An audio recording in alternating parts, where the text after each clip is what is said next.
பெரம்பூருக்கு வந்து கௌதமர் புத்தரை பார்த்துவிட்டு போகலாம் என்று தான் வந்தேன். அங்கே காவல் பாதுகாப்பு இருந்தது. ஏன் என்று கேட்டேன். அவர் சொன்னார்கள், அவர்கள் இறந்து விட்டார் ஆம்ஸ்ட்ராங், அவருடைய மனைவிக்கு பாதுகாப்பு கொடுக்கிறார்கள் என்று.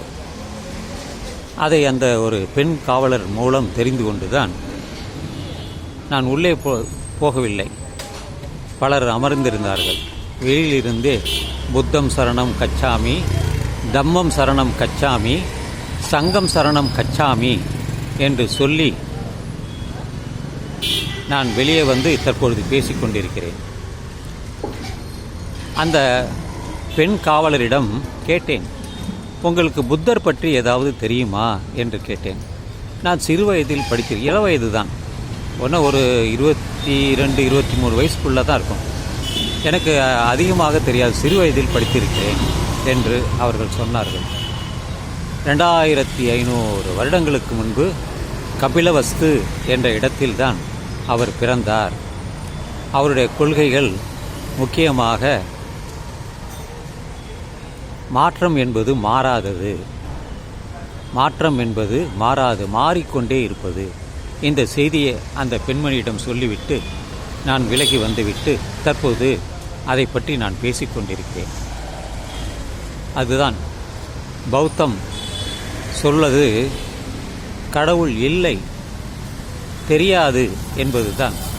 எல்லோரும் சொல்வது போல, எல்லா மதங்களும் சொல்வது போல புத்த மதம் சொல்வதில்லை. அவர்கள் ஊர் ஊராக சென்று பரப்புகிறார்கள் இந்த புத்தருடைய கொள்கைகளை. மரணம் என்பது நிச்சயமாக எல்லோருக்கும் உண்டு, நோய் என்பது எல்லோருக்கும் வரும், மரணத்தை தவிர்க்க முடியாது, மறு ஜென்மம் கிடையாது. ஆதலினால் ஆசைப்படாதீர்கள். எல்லோரும் அத்தனைக்கும் ஆசைப்படு என்பார்கள். கௌதம புத்தரோ ஆசைதான் அழிவிற்கு காரணம் என்று சொன்னார். அதனால்தான் ஆசைப்படாதவர்கள் நிம்மதியாக சௌகரியமாக நன்றாக வாழ்கிறார்கள். யாரெல்லாம் மனதில் இச்சை கொண்டுள்ளார்களோ, பெண்ணாசை, பொன்னாசை, மண்ணாசை, அவர்களெல்லாம் அழிந்து போகிறார்கள்.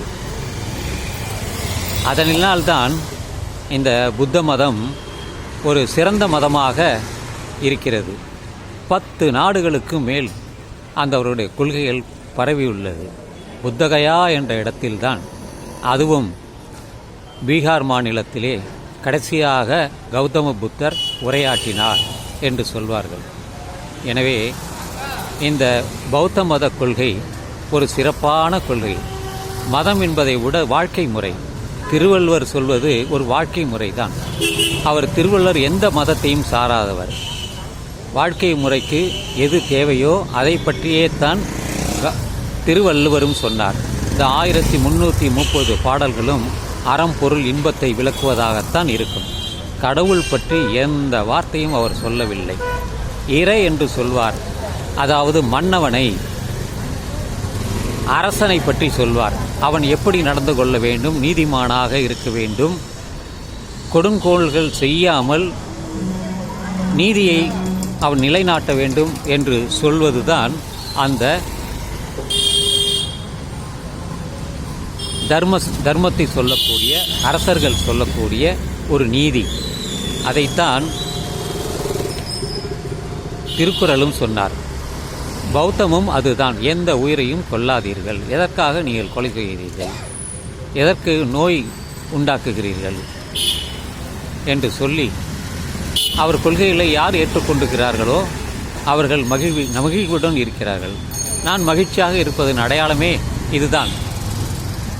புத்தத்தை பற்றி, அவருடைய கொள்கைகளை பற்றி, திருக்குறளுடைய பற்றி நான் சொல்கிறேன் என்றால், என்னால் அந்த அளவுக்கு பேச முடிகிறது என்றால், நான் கவலையில்லாமல் மன நிம்மதியுடன் ஒரு நல்ல ஆற்றலுடன் இருக்கிறேன் என்பதுதான் பொருள்.